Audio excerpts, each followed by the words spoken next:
আজ আমি আপনাদের মেয়েদের নিয়ে এমন কিছু কথা বলবো যে কথাগুলো প্রত্যেকটা মানুষের শোনা দরকার। দেখতে থাকুন ভিডিওটি শেষ পর্যন্ত।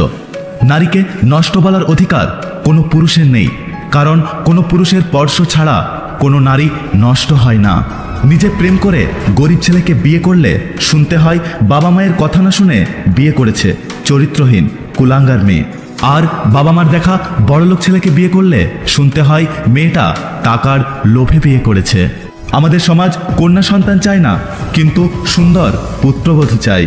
মেয়ে মানে জন্মের পরেই কালো না ফর্সা যাচাই করা হয়।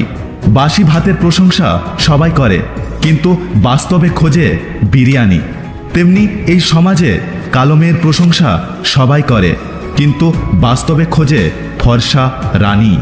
যে মেয়েটা আপনার বুকে ঘুমোয় সে আপনার কন্যা, যে মেয়েটা আপনার পাশে ঘুমোয় সেটা আপনার বউ, যে মেয়েটা আপনার পাশের রুমে ঘুমোয় সেটা আপনার আদরের ছোট বোন, আর যে মেয়ে আপনার জন্য নিজের ঘুম নষ্ট করে সে আপনার মমতাময়ী মা। তাহলে রাস্তায় আপনার পাশ দিয়ে হেঁটে যাওয়া মেয়েটা মাল হয় কিভাবে?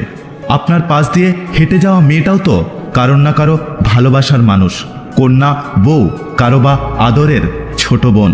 তাই সবাইকে বলছি, কোনো মেয়েকে বাজে কথা বা বাজে মন্তব্য করবেন না। মেয়েদের কষ্ট বোঝা অত সহজ নয়।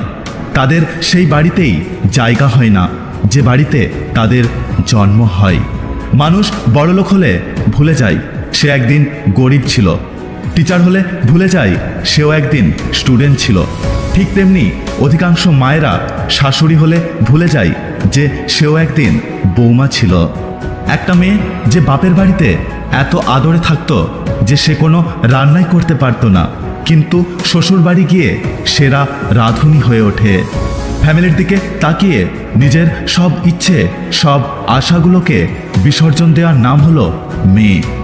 একটা মেয়ের মধ্যে সব গুণ খুঁজতে নেই, কারণ মেয়েরা লাইব্রেরিতে প্রকাশিত হওয়া কোনো গাইড নয় যে একের ভেতরে সব থাকবে।